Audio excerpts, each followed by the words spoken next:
दोस्तों इस बात की जानकारी आपको अच्छे से है कि जिन भी पति पत्नी के बीच में अगर डिस्प्यूट हो जाता है, जो पत्नी अपने पति से अलग हो जाती है, अपने मायके में चली जाती है, अपने मायके वालों के संपर्क के अंदर होती है, तो उस पत्नी और उसके मायके वालों का मकसद सिर्फ और सिर्फ उस पति से पैसा लेने का होता है। वो तरह तरह के रास्ते अपनाते हैं, वो किसी से एडवाइस भी लेते हैं तो उनको ये एडवाइस मिलती है या फिर अपने मन से उनको ये ज्ञान होता है कि पति के ऊपर झूठे केस किए जाएं। जब उनके ऊपर झूठे केस किए जाएंगे तो ऑटोमेटिकली एक दबाव के अंदर आ जाएंगे, एक प्रेशर के अंदर आ जाएंगे, जिससे वो हमें मुंह मांगी रकम देने के लिए तैयार हो जाएंगे। यानी कि जितना हम पैसे की डिमांड करेंगे उतना पैसा वो देने के लिए तैयार हो जाएंगे। तो इस तरीके से झूठे केस डालकर भी पति से पैसा लेना चाहते हैं और साथ में कई सारे मेंटेनेंस के केस भी कर देते हैं। तो जिसके अंदर आपको पता है कि कोर्ट के अंदर अगर पत्नी के द्वारा मेंटेनेंस का केस किया जाता है तो उसके अंदर पति की ज़्यादा कुछ नहीं सुनी जाती है। पत्नी आके अगर वहाँ पे इंटरिम एप्लीकेशन लगा देती है इंटरिम मेंटेनेंस के लिए तो उस पत्नी का मेंटेनेंस बन जाता है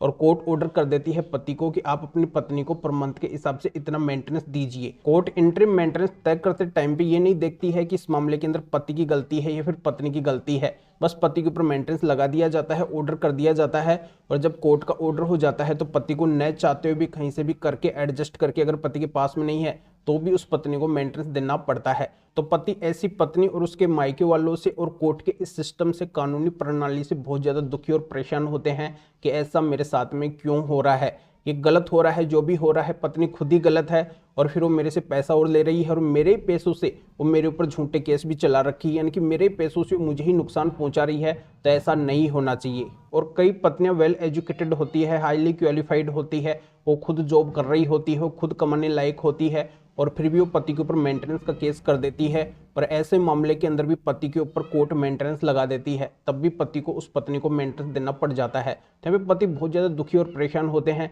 कि ऐसी पत्नी का मेंटेनेंस बिल्कुल भी नहीं बनना चाहिए, जो पत्नी मेंटेनेंस लेने लायक है ही नहीं। तो यहाँ पे मैं आज के वीडियो के अंदर आपको यही पूरी जानकारी बताने वाला हूँ, आपका यही सॉल्यूशन, यही समाधान मैं बताने वाला हूँ कि अब आपके पास में 10 जजमेंट्स ऐसे हैं जिनकी सहायता से आप सब तरह के मेंटेनेंस केस के अंदर पत्नी को मेंटेनेंस देने से बच सकते हैं। HMS सेक्शन 24 का अगर पत्नी ने मेंटेनेंस का केस किया है तो उसके अंदर भी आप पत्नी को मेंटेनेंस देने से बच सकते हैं। या फिर पत्नी ने 125 CRPC मेंटेनेंस का केस किया है या फिर नए कानून BNSS के सेक्शन 144 का केस किया है मेंटेनेंस का, तो उसके अंदर भी आप मेंटेनेंस देने से बच सकते हैं। या फिर पत्नी ने आपके ऊपर DV एक्ट के अकॉर्डिंग मेंटेनेंस मांगा है, यानी कि ड्यू का केस आपके ऊपर किया है मेंटेनेंस लेने के लिए, तो भी आप पत्नी को मेंटेनेंस देने से बच सकते हैं। तो दोस्तों जजमेंट बहुत ही अच्छे और पावरफुल हैं। 10 जजमेंट्स ऐसे हैं जिनके अंतर्गत आप पत्नी को पूरी तरह से मेंटेनेंस देने से बच सकते हैं। चाहे देश के किसी भी कोने के अंदर, किसी भी कोर्ट के अंदर आपके ऊपर मेंटेनेंस का केस चल रहा हो, चाहे कोई सा भी मेंटेनेंस का केस आपके ऊपर चल रहा हो, तो आप इन 10 जजमेंट्स की सहायता से पूरी तरह से पत्नी को मेंटेनेंस देने से बच सकेंगे। ये आप ही के पक्ष के, आप ही के फायदे के जजमेंट्स हैं।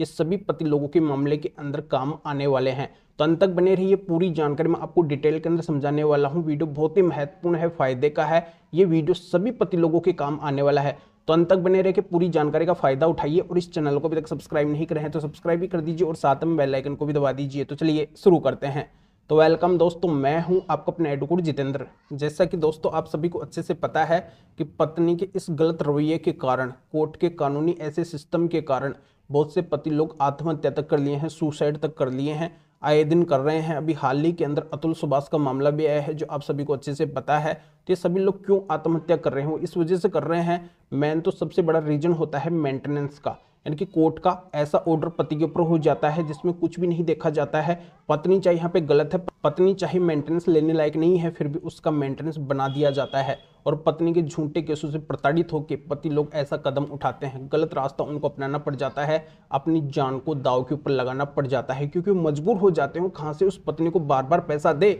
उनके पास में जब पैसा होता ही नहीं है, या फिर उनको एडजस्टमेंट करके कहीं से भी उनको देना पड़ जाता है। वो मजबूर हो जाते हैं, क्योंकि अगर उस पत्नी को ऑर्डर के मुताबिक पैसा वो ना दे, जैसे कोर्ट का मेंटेनेंस का ऑर्डर हुआ है, उसके मुताबिक अगर वो मेंटेनेंस ना दे, उसको पैसा ना दे, तो फिर उनको जेल के अंदर जाना पड़ेगा। तो जेल में जाने के डर की वजह से, अपनी इज्जत को बचाने की वजह से उनको ये सब करना पड़ता है, कहीं से भी करके उस पत्नी को हर महीने पैसा देना पड़ता है। तो दोस्तों आज मैं ये वीडियो आप सभी को अवेयर करने के लिए लेके आया हूँ कि आप सभी लोग अगर बिना वजह पत्नी से परेशान हो रखे हैं, पत्नी ने अगर आपके ऊपर झूठा मेंटेनेंस का केस चला रखा है, या फिर आपके ऊपर ऑलरेडी मेंटेनेंस लग चुका है, आप पत्नी को मेंटेनेंस दे रहे हैं, आपका मामला अगर देश के किसी भी कोर्ट के अंदर मेंटेनेंस का चल रहा है, आप पत्नी को मेंटेनेंस देने से बचना चाहते हैं, तो बिल्कुल ये 10 जजमेंट्स अब आपके काम आने वाले हैं। इन 10 जजमेंट्स की सहायता से आप पूरी तरह से उस पत्नी को मेंटेनेंस देने से बच सकते हैं जो पत्नी मेंटेनेंस लायक है ही नहीं, जिसका मेंटेनेंस बनना ही नहीं चाहिए, जिसको मेंटेनेंस मिलना ही नहीं चाहिए। तो दोस्तों देश के किसी भी कोने के अंदर अगर आपका कोई सा भी मेंटेनेंस का केस चल रहा है तो उस मेंटेनेंस केस के अंदर जाके और आपको इन 10 जजमेंट्स को लगाना है।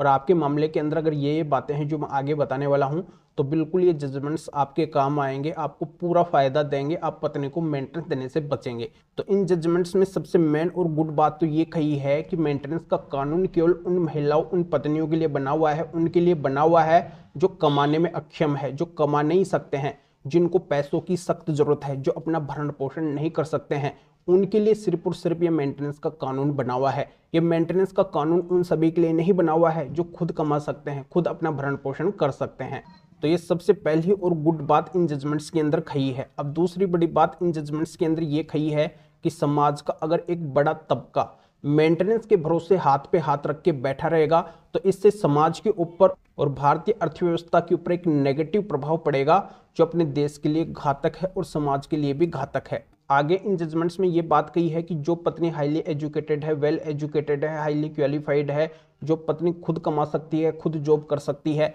पर जानबूझ के वो जॉब नहीं कर रही है मेंटेनेंस लेने के लिए, या फिर पत्नी ऑलरेडी पहले से जॉब कर रही थी पर वो मेंटेनेंस लेने के लिए जॉब को छोड़ देती है, या फिर जो पत्नी अभी वर्तमान के अंदर जॉब कर रही है और वो मेंटेनेंस का केस भी चला रखी है, तो ऐसी किसी भी पत्नी को मेंटेनेंस पति से नहीं मिलेगा। यानी कि जो पत्नी कमाने में सक्षम है, फिजिकली फिट है और पढ़ी लिखी है, तो ऐसी पत्नी को मेंटेनेंस बिल्कुल भी नहीं मिलेगा। अगला, अगर जो पत्नी बिना किसी कारण के ही पति से अलग रह रही है और पति के ऊपर झूठे केस चला रखी है और वो साबित नहीं कर पा रही है कि आखिरकार कारण क्या है, वो क्यों अलग रह रही है, अगर वो झूठे कारण बताती है कि मेरे पति ने मुझे मारा पीटा है, वो मुझे साथ में नहीं रख रहे हैं, मेरा भरण पोषण नहीं कर रहे हैं, पति गलत है, वो मुझे प्रताड़ित करते हैं, इस वजह से मैं अलग रह रही हूँ, मुझे मेंटेनेंस चाहिए, तो पत्नी तमाम जितने भी आरोप लगाती है पत्नी को साबित करना पड़ेगा। अगर पत्नी साबित नहीं करती है तो माना जाएगा कि पत्नी बिना किसी कारण के ही पति से अलग रह रही है। केवल आरोप लगाने से काम नहीं चलेगा, पत्नी को साबित करना पड़ेगा विद एविडेंस। तो पत्नी अगर झूठे एलिगेशन लगा के बिना कारण के पति से अलग रहती है, पति के ऊपर झूठे केस करती है,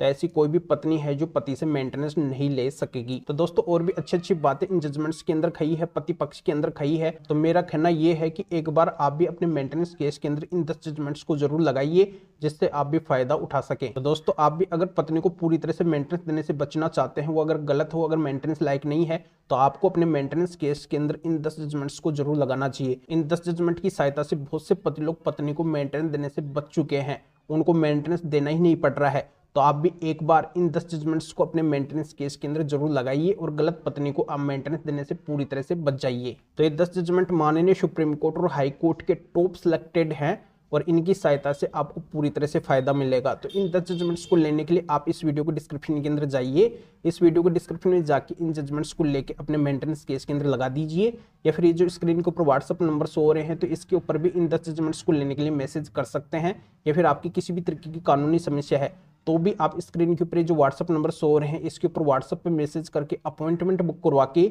डायरेक्टली आप मेरे से कॉल के ऊपर यानी कि फोन के ऊपर बात कर सकते हैं, अपनी हर तरह की कानूनी समस्या का समाधान मेरे से जान सकते हैं। अभी आप इस वीडियो को लाइक भी करें और शेयर भी करें जो और लोगों तक भी जानकारी पहुंच सके। तो वीडियो देखने के लिए आप सभी का बहुत बहुत धन्यवाद।